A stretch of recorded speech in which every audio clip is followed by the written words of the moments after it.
Call the HRA to order. Roll call. Ballinger. Here. Brenmoen. Here. Jalali. Here. Neeker. Here. Prince. Here. Tolbert. Here. Yang. Here. 7 present, 0 absent. Item number 1, Min 23-14, approving the minutes of the February 2023 HRA meetings. Motion to approve the minutes by Commissioner Brenmo. All those in favor say aye. Aye. Opposed? Motion passes. 7 in favor, none opposed. The minutes are approved. Item number 2, Resolution 23-341, authorizing entry into a subrecipient agreement with the Rondo Community Land Trust for use of $1,373,800 CDBG funds to acquire 165 Avon Street and 796, 800, 822, 837, and 841 Selby Avenue, and establish a revolving loan fund, District 8, Ward 1. Dr. Goodman. Thank you, Chair Tolbert, Commissioners. With this item, a couple of you have asked me recently about Community Land Trust, just kind of general questions. So we thought it might be a good time to bring just a quick refresher on Community Land Trusts, how they work. So Tara Beard the Housing Director, is going to bring a brief presentation about that. And then for the particular item, Grants Compliance Manager Jessica Deegan will give you a brief explanation of this particular item. And also the Makia Griffin with the Rondo Community Land Trust is here as well and can answer questions about either if you have additional questions about those. So it's a big item, and there's some backstory and some explanation, so we're going to start with that. Thank you, Director Goodman, Chair Tolbert, Commissioners. I'm happy to be here and provide a little overview of community land trusts and the unique affordable homeownership model they provide. So what is a community land trust? The first community land trust was organized by civil rights activists in the late 1960s in Lee County, Georgia. We're a group of farmers, sharecroppers, who had lost their jobs and their housing and their land because they registered to vote, purchased property collectively, thousands of acres collectively in Georgia, to cooperatively farm and protect the asset and have the ownership, have the land be owned in this collective kind of community with shared values. And it became one of the original models for a community land trust. But the modern community land trust model, the affordable homeownership traditional community land trust model we tend to see today, emerged in the 1970s in Burlington, Vermont. And what a land trust is it's a group of people. It's a body that isn't an individual person. So a land trust is governed by a mix of the land trust leaseholders, so the homeowners or renters or commercial tenants that lease the land underneath them, owned by the land trust, as well as community residents, public-private sector representatives. So this is what we mean when we say the land trust model is a community ownership model, because the land is owned by this entity that is made up of members of the community, members of the land trust itself, the organization. It is not owned by a single individual or LLC, so to speak. And in the homeownership cases, so as I just mentioned, the land in a community land trust model is owned by the trust or the community, and the homeowner in the homeownership cases owns the building, or what you'll often hear it referred to as the improvement on the land. So there are two deeds in a land trust transaction. There's the land that's deeded to the land trust, and they then lease it to the homeowner, and the property, which is deeded to the improvement to the property, the building, is deeded to the homeowner. So how does it work? Well, a community land trust works by bridging the gap between what a buyer can get a mortgage for and what a home costs. And a community land trust typically invests around 20 to 50% of the total purchase price of the property. So if you can get a mortgage for $180,000, but a safe home that meets your family's needs is $250,000, the land trust can come in with the difference. The land trust then takes title to or owns the land and leases it back to the buyer. The buyer takes title to or owns the improvement or the building. And when and if the property is sold, the owner agrees to income and sale restrictions on the next buyer, so it will remain affordable to the next buyer in perpetuity.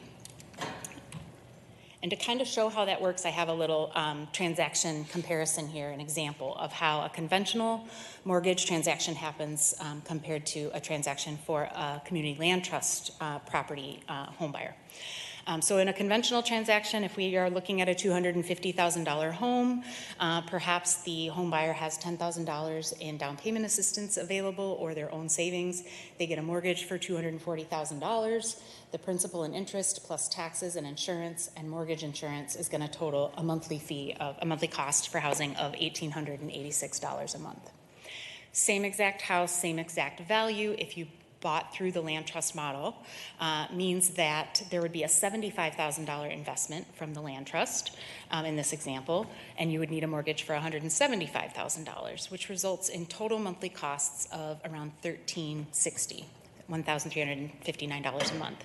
So purchasing through the CLT is going to save this homeowner $527 per month, and over 5 years would result in $31,620 in savings that they weren't paying in interest and mortgage payments for the $75,000 that came from the land trust. And so it's quite a significant, it makes the affordability of the home significant. It also, of course, stabilizes the housing payment because it's not a rental situation where rents can go up every year. But community land trusts are kind of unique and special because they don't just create an affordable purchasing opportunity for an initial home buyer, but they create a system for permanent affordability for households in perpetuity. So let's look at that example we just looked at and say that the home buyer is going to sell that home that they bought for $250,000. Their initial price as the land trust buyer was only $175,000. Let's assume $40,000 in equity was increased for the property over those 5 years. Well, the land trust homeowner gets 25% of that equity in the value of the home, that changed from when they bought the property to when they sold it. So that would be, in this case, $10,000. And so the new CLT owner, 5 years later, so assuming that incomes have gone up somewhat and affordable purchase prices have gone up somewhat, the new CLT buyer purchase price is only $185,000. And another way to look at that is to say, okay, if in 5 years the property that you bought for $250,000 increased in value by $40,000, if you subtract that new value, $290,000, what the land trust share in the equity was, so 75% of that $40,000 increase, or $30,000, and you subtract that initial affordability investment that the land trust also made, you get to the same. This is basically two different ways of showing how the initial subsidy with no additional funds can allow the property to remain affordable every time it's put for sale. And it does provide an equity creating potential for the homeowner. It is less equity than if you were able to buy in the private market, and I don't think anyone would recommend someone who can buy in the private market purchase a home through the land trust model. But if a land trust is the way you can enter into home ownership, there is still potential to build some equity beyond what you could renting. And the way the model works, it will remain affordable. That home is an affordable home in St. Paul, available for home ownership in perpetuity. So that's kind of a primer with some examples on how the land trust model works generally. I have a couple slides also just on the land trust that serves the city of St. Paul, specifically, which Makia Griffin graciously helped me with, and as Director Goodman mentioned, is here to answer any specific questions about Rondo CLT. But just to share a little bit about the community land trust that serves the city of St. Paul, Rondo CLT's mission is to provide and advocate for permanently affordable, permanent piece is the key, sustainable housing for families and individuals with low to moderate incomes. They serve St. Paul and suburban Ramsey County, so they can serve communities outside of St. Paul. It was founded in 1993 as the first community land trust, residential community land trust in the state, and became the first commercial land trust in the state as well in 2019. It's named after Rondo Avenue, the main commercial corridor in the historic Rondo neighborhood that was renamed Concordia Avenue during the construction of Interstate 94. And today, Rondo Community Land Trust has 94 units of housing and 9,300 square feet of affordable commercial space in their portfolio. There has been new leadership in 2022, and it's resulted in a significant increase in staff and capacity, some of which has been supported through Housing Trust Fund dollars to help build up that staffing capacity. And the Rondo CLT's goal over the next 5-6 years is to add 500 to 700 units and expand their commercial work. So with 94 residential properties today, 20 years in, 500 units in the next 5 years is very ambitious and very aggressive and very exciting to see kind of what potential we have to bring more ownership opportunities into the city of St. Paul that would remain permanently affordable. That's my Community Land Trust 101. Went through real fast. Happy to answer any questions about that before I turn things over to my colleague, Jessica. Commissioner Naker. Thanks, Chair Tolbert. Ms. Beard, that was super informative. Thank you so much. I really appreciated the specific examples with the purchase prices and the actual dollar figures. I'm just curious to the point about expanding their portfolio. How does a land trust finance the initial acquisitions of property in a way that allows it to cash flow? Right. Chair Tolbert, Commissioner Naker, great question. You know, a lot of times you see support coming from public sector. So for example, the $1 million that will be, $1 million+ that we'll be asking for today. So, and Makia Griffin, I'm sure, is willing to answer more specifically, but it's generally a mix of public and philanthropic dollars. Thank you. And in terms of what we see on the ground with the land trusts in St. Paul, how often are homeowners staying there? How often are they moving out and gaining that equity? And where do we see folks going? Staying in the city, or are they moving on to the suburbs? Chair Tolbert, that's a great question. I think perfect time to maybe invite Makia up to see if she can answer some of these questions. Thank you so much. Welcome. Council members, thank you. So on average, 7 to 10 years, we see turnover. We've actually had some that have been there for the whole 30 years that we've actually been a community land trust, so that's great. One of my favorite stories to just tell about this is we had a young woman who purchased a community land trust home, got stability for herself, went back to school, has a PhD, runs a therapy practice out of our commercial development, and then she resold her community land trust house to another low to moderate income single mother.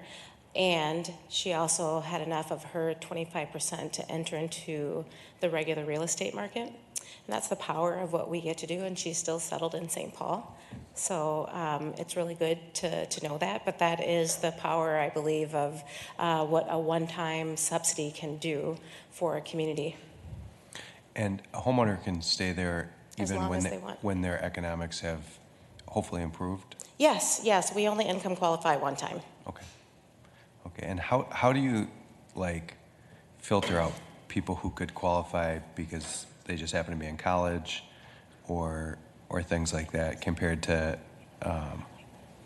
because I wouldn't necessarily have needed it when I was in college, although I probably could have qualified based on my very low income. How do you filter that out? Well, we do have a selection criteria should we need to do that. We do our work in a few different ways, whether that's scattered site acquisition and rehab like we're doing with the 6 properties on Selby. We do new construction, and then we provide investment paired with low to moderate income mortgage and a grant for a homeowner to buy anywhere they want in the city of St. Paul or Ramsey County.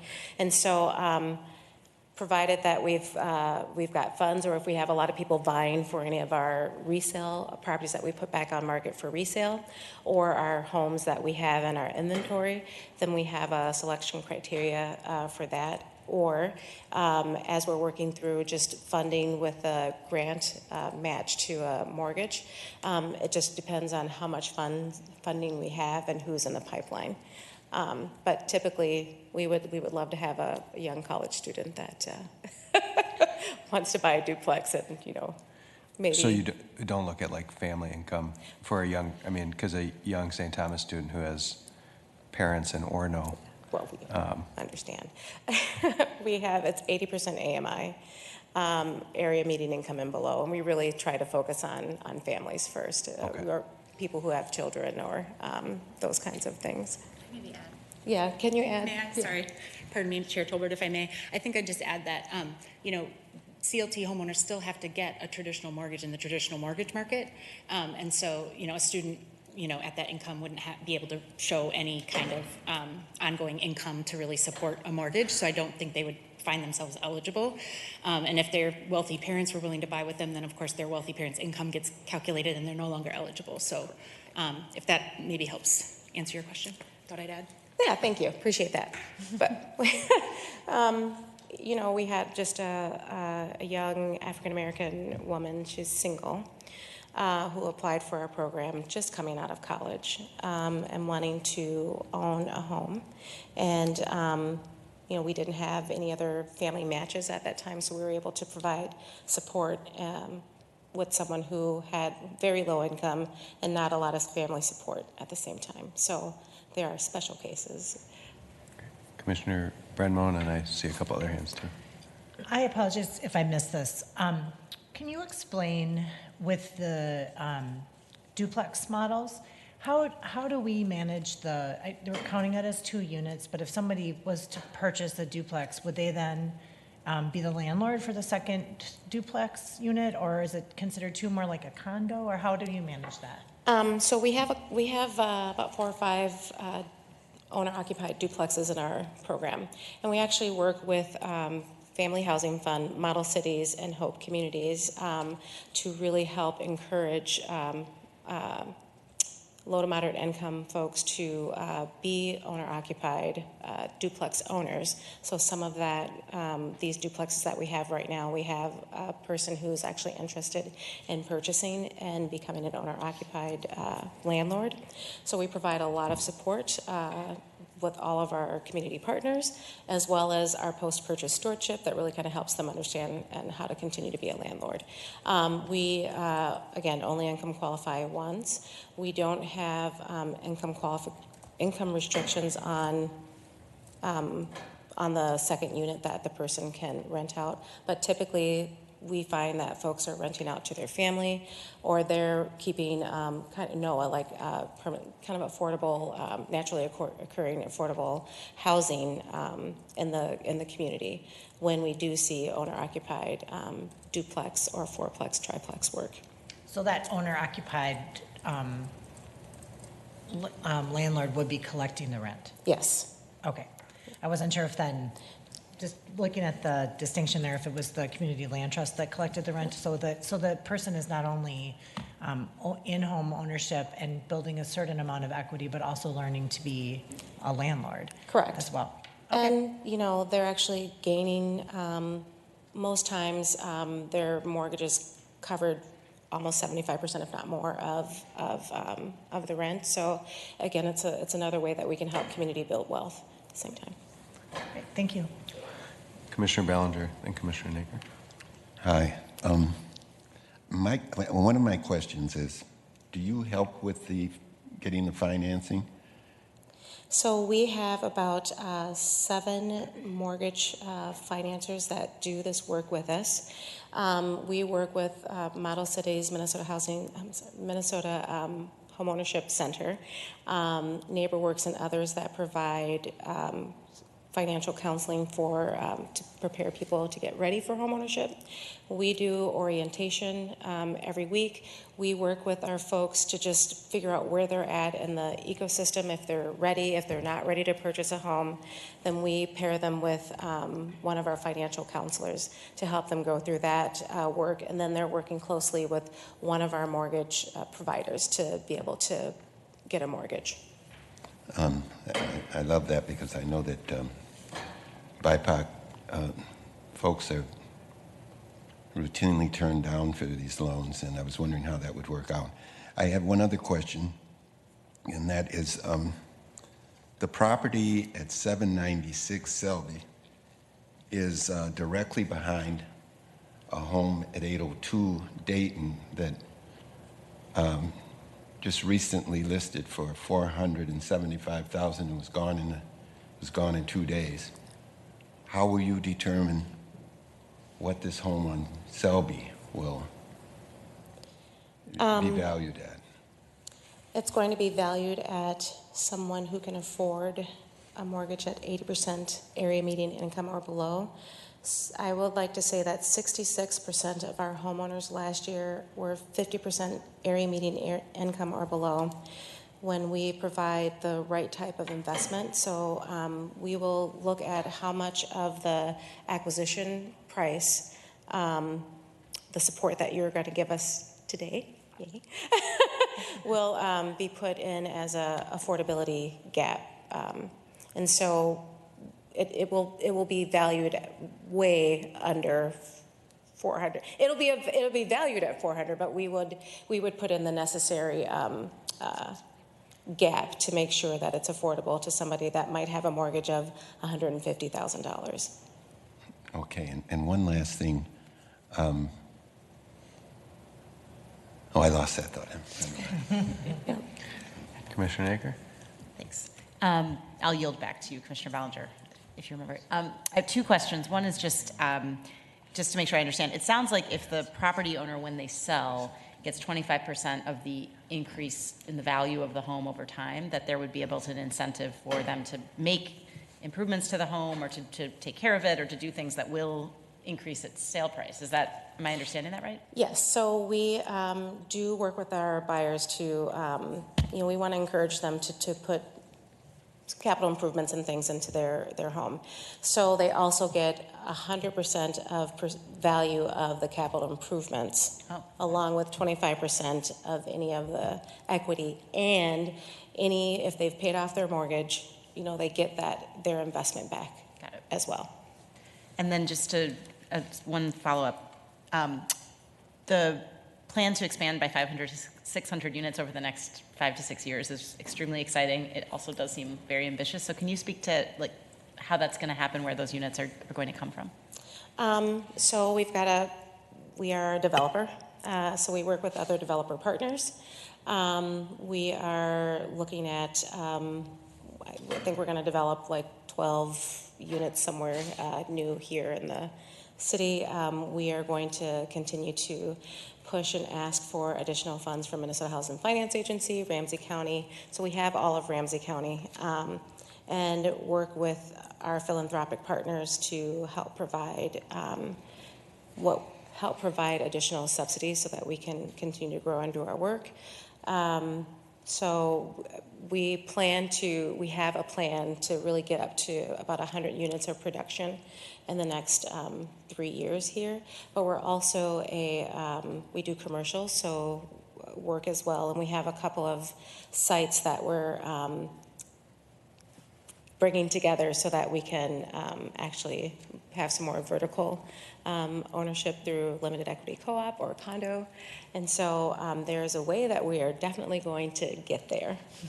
Thank you. Commissioner Ballinger? I just remembered. It was said that the Community Land Trust, the beneficiaries are the community. How does that work?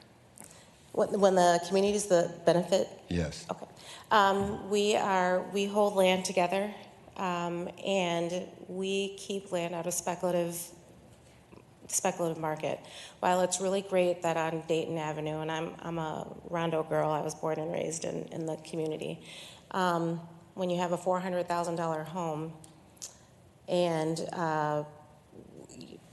people from the community maybe can't afford it, or our role is to ensure, for benefit of the community, that there is permanent affordability in a community. So a community is at its best when it has a really great economic mix. But if we don't hold space now for communities to actually solve the problem of affordable home ownership or just affordability in homes, this is that's the benefit.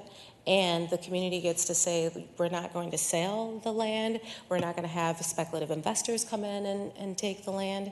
To the extent we have raw land, we are looking at what does the community want out of development in their communities, and we're able to come to the table and do that for communities. So the benefit is that if it's a commercial benefit, we've got folks who are owning businesses, which are a benefit for the community in terms of jobs and those kinds of things.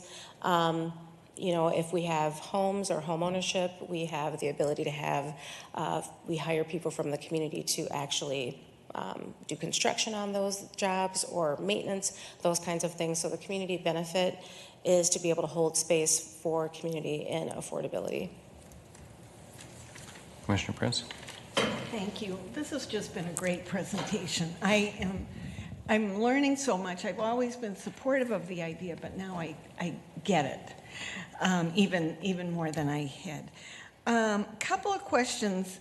Are purchasers then able to use our down payment assistance programs with the city? Is that the plan, or? Most times it's a nice mix. I will just say we had a young family. They qualified for a $87,000 mortgage, family of 4. We paired them with $120,000 of investment, and that was Minnesota Housing and Finance Agency, City of St. Paul, and a couple of foundations that help us do our work. And they were able to use Minnesota Housing and Finance Agency down payment assistance, and to the extent that the City of St. Paul has some, they can also pair that on top of it. So this could be a program that uses the inheritance fund provision of our down payment assistance. If we're pairing with Minnesota Housing and Finance Agency dollars, I do believe, yes, Okay. 100%. And then some time ago, I had talked to the McKnight Foundation, and I think they were working with the Land Trust on the Return to Rondo program with selling duplexes to people who were descendants coming back. Is that part of this then? So, This is. Okay. And then you mentioned that they work with one of your mortgage lenders. Are banks able to participate? In terms of? As providing mortgages? Are any of them private mortgage providers? Or are they all public and nonprofit? No, they are Huntington, Wells Fargo doesn't, U.S. Bank, Bremer. Okay. So, yeah. Great. Thank you. Thanks you. for all this great work. Any other comments or questions? Oh, how does the county tax these properties? So, hopefully you'll support a bill that we have House and the Senate right now. It is taxed at full Market value. taxation. Yep, full market value. And that is something that we know is a detriment at times for our homeowners. So we do have a bill in play right now that would actually allow us to be considered 4D qualified. And that benefit goes directly to the homeowner. Okay, great, thank you. Or, sans that, then we would be continuing to work with Ramsey County in the state of Minnesota. Okay, thank you. I don't see any other comments or questions. Thank you. Maybe asking you up again, but for now I'm going to turn it over to Jessica Deegan, who can speak to the details of the actual resolution in front of you. But thank you for your questions.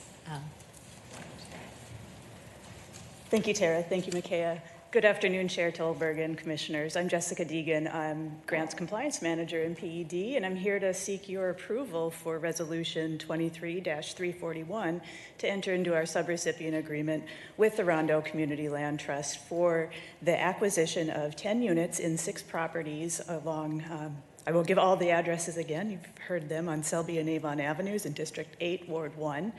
And establish a revolving loan fund with those dollars as those properties are acquired. That helps to provide those seed money that Commissioner Naker was talking about. So 4 of those properties are duplexes, 2 are single-family homes. 2 of the properties, 1 duplex and 1 single-family home, have a vacant unit, and those will be acquired and sold to buyers immediately or soon at or below 80% of area median income, as we were talking about earlier. The others are currently rental properties. And so those properties will stay, those tenants will stay in those properties until they naturally transition out or transition into home ownership, as it were. And as they transition out of those rental properties, then those properties will be sold under the same terms of the Community Land Trust. The tenants who are in the properties right now are low and moderate income. In fact, look at my notes, 7 of the 8 of them have deeply affordable units that are subsidized by Section 8 vouchers right now. 4 of those tenants have incomes that are below 30% of area median income, and the rest are at or below 50% of area median income. So we're working with some folks to maintain their stability during this transition period. These occupied units will remain rental units, as I mentioned, until that natural turnover. The revolving loan fund will then include the sales proceeds from those properties, and the Rondo CLT will be able to make future acquisitions using that revolving loan fund, as long as they stay within the requirements of the Community Development Block Grant Program that these funds are coming from. So with your approval, we will enter into an agreement with Rondo Community Land Trust and close on these properties by March 15th, next week. So I'm happy to take any further questions you have, or I can bring other folks back up. But with that, I'd like to ask your approval for this resolution. Thank you. Commissioner Jalali. I'm sorry if I missed this detail. Who are the current owners of these properties? Who are the current property owners? I will have to ask Micaiah to come up and ask that question. I do not know who the current owners. Oh. Could you come say that into the microphone? Whoever's going to say it. Land Bank Twin Cities. So, Chair Tolbert, Commissioners, if you recall the Selby Wilkins deal that Diane Nordquist brought before you in November, December, there was a kind of restructuring of scattered site rental units that included these 10 units that were deemed to no longer really work well as rental properties. And so in that restructuring, Twin Cities Housing Development Corporation sold these 10 units to Land Bank Twin Cities. And if you are familiar, Land Bank's role in this world is to sort of hold land that doesn't have a buyer right now, but we want to preserve for affordable housing. So we just got lucky this time that the time between when the Land Bank bought the land and when there was an affordable housing opportunity to do on the land was really quick. So they're ready now to convey to Rondo CLT with this funding. Thank you, Tara. And just as a follow-up on that, can I better understand why they were no longer suitable as rental units, just understanding how it came to that point with the land bank? Chair Tolbert, Councilmember Jalali, that is a good question. I'd have to get back to you. It was Twin Cities Housing Development Corporation that sold to Land Bank Twin Cities and made that decision. So I would need to check with them to be sure I was giving you the correct answer, but I can follow up with you on that. Okay. Well, I'm asking simply because I just want to make sure that, the tenants in the current situation are at least in stable housing for the time being, and that as we're transitioning like rental to ownership, those are two goals, right? We want to have affordable rental, but we also want affordable home ownership, and just trying to understand the continuity and making sure it all works out. So, I am supportive today. I was just curious about that, and having more info in general is helpful. Thank you. Yeah, thank you. There will be it's natural turnover, so they will not be moved or pushed into leaving that tenant situation. Okay, thank you. Commissioner Naker. Thanks, Chair Tolbert. I'm also going to be supporting this item, but just curious, the $1.4 million of CDBG funds, is this our excess CDBG that needs to be spent down by March, or is this new CDBG? Chair Go ahead. You know the answer. Sure, Chair Tolbert, Commissioner Naker, yes, this is part of our spend down funds and why we are closing next week on them. And this may or may not be germane, but it leads me to ask whether or not we are at full spend down then of our excess CDBG. Do you know? We have promising hopes to get there. We have everything accounted for, and now we are just at a matter of spending those money, getting checks out, things like that. So, And I'll add, Chair all Tolbert. accounted for. Yes, I'll add Chair Tolbert and Commissioner Naker. Jessica is fairly new with us, and this is her area of expertise, so we're thrilled to have her on board and feeling better about how our spin down will go every year. Not that anyone has not been doing a good job, but we just have the extra expertise and manpower behind that. Thanks. Don't want to give anything back. Indeed. Commissioner Brimmer. I'll be supporting this as well. I've really appreciated the presentation, and it's wonderful to see you in this role. I also would extend an invitation to the Rondo Community Land Trust to continue conversations with council members. I say this often at this table, but Councilmember Bellinger and I represent the North End, and a lot of the work you're doing would be welcome.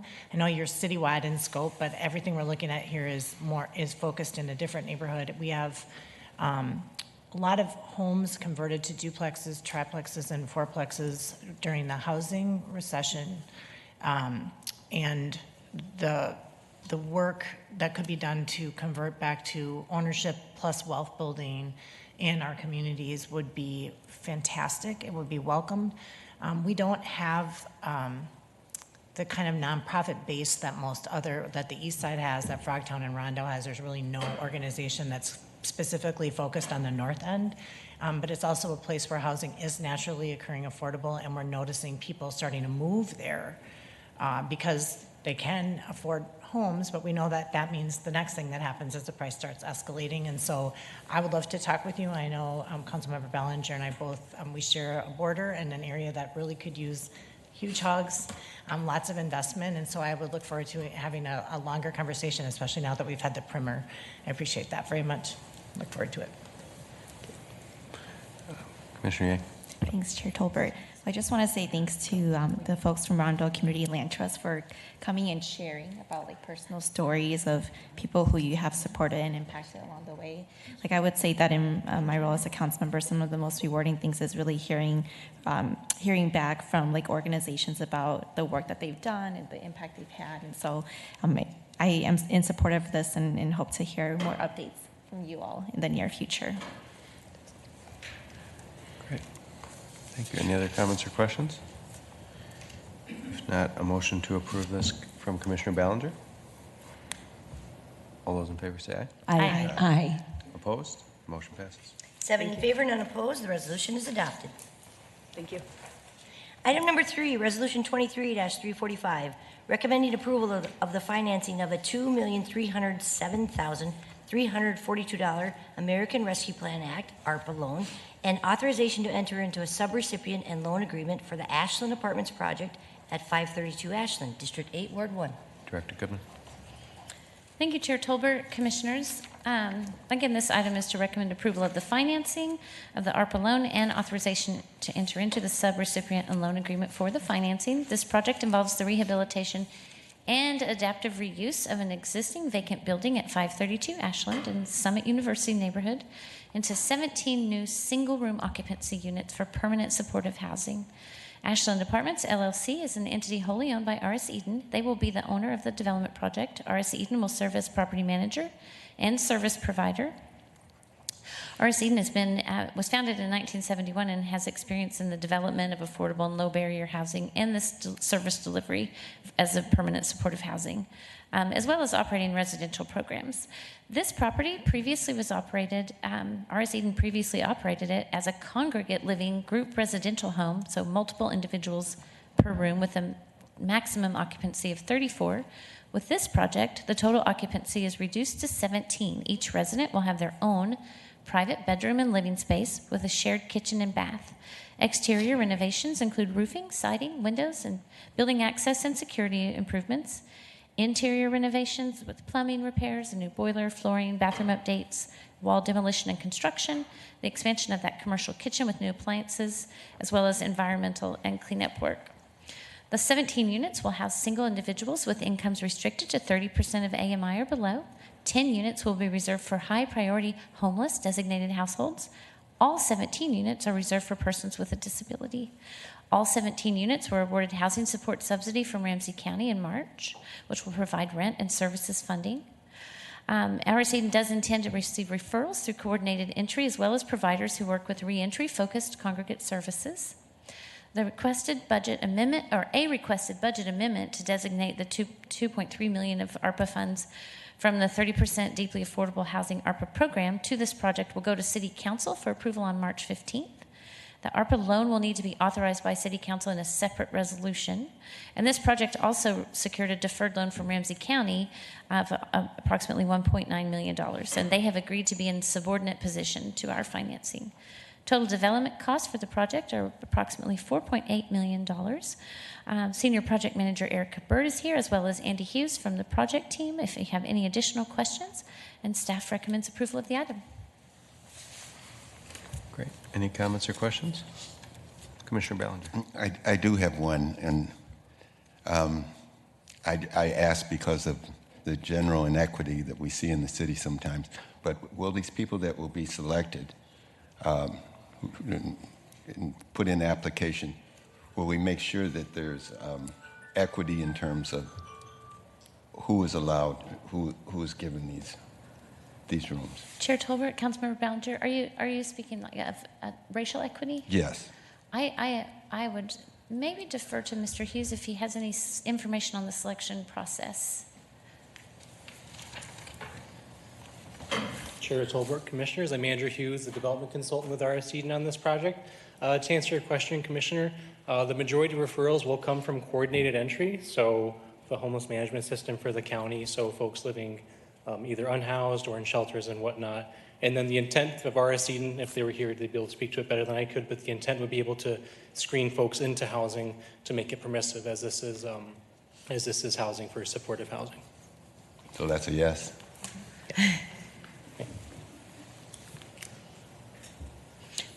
Council member or Commissioner, we can also get additional information on coordinated entry process and provide that to you as a follow-up. I'd appreciate that. Yep, Thank you. absolutely. Any other comments or questions? All right. If not, a motion to approve this from Commissioner Ballinger. All those in favor say aye. Aye. Aye. Opposed? The motion passes. 7 in favor, none opposed. The resolution is adopted. Item number 4, SR 23-44, Executive Director's Report. Chair Tolbert, Commissioners, I'll not take too much time. I put this here just in case we got quickly through those and I needed to fill some space, actually. But I've got just a little update. I wanted to let you know that our leadership team, you know, I've now have everyone in place. Jimmy Lloyd's been here about 8 months now, so Housing Director, Planning Director, Economic Development Director, and Deputy Director. And maybe 3 weeks ago, we had our first of 2 days together as a leadership retreat, which we're trying to do several things: work together more closely across our divisions within our department and work more closely together with other departments, which I think we're doing successfully in both cases. But this was a whole day that we spent together with a facilitator. We actually used Rachel Walsh from the mayor's office, who has a background in facilitation. She was fantastic. So we have had our first day, and then next Monday we'll do our follow-up day. And if you're ever interested, I'll be happy to share kind of how our agenda has gone.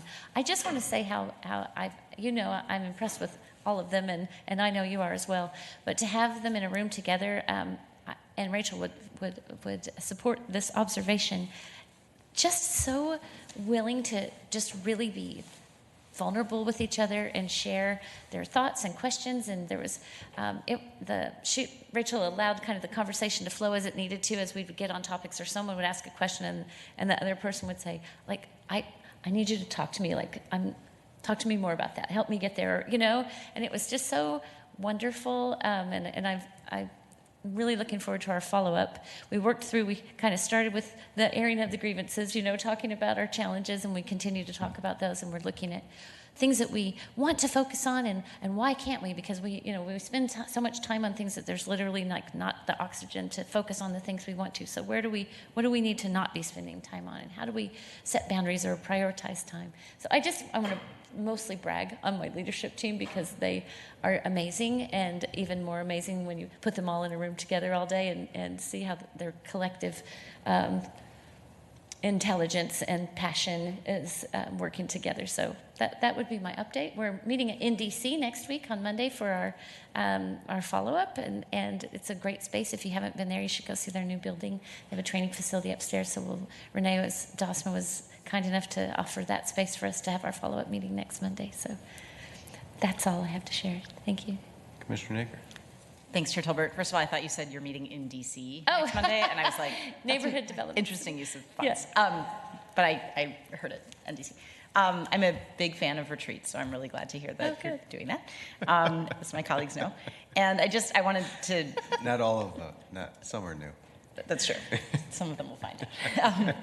But I do want to encourage you to share back the work product from that. Yes. I know Chair Tolbert has been really a leader in asking for the economic development strategy, and just for us to kind of get the big picture of what the department is working on. Personally, I feel like sometimes it's like you come into this role and there's this conveyor belt of studies that have been coming, and you just don't know how they got there and where the end is. And so if you're taking this moment to step back and reassess, it would be helpful. It would be great if we were able to hear that reassessment and weigh in as well. Absolutely. Thank you, Chair Tolbert, Commissioner Nicker. I will be thrilled to share with you as we finish up what our outcomes are and our hopes for going forward. So absolutely.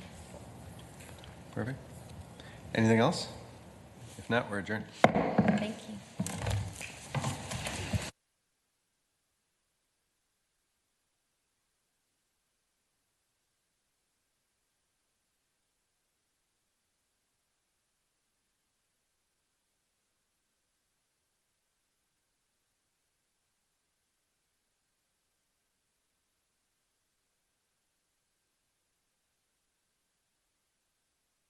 to you about carbon monoxide and carbon monoxide alarms. Carbon monoxide is a gas that's colorless, tasteless, odorless, and deadly. To protect yourself and your loved ones, you should have a carbon monoxide alarm on every level of your home and within 10 feet of each sleeping area.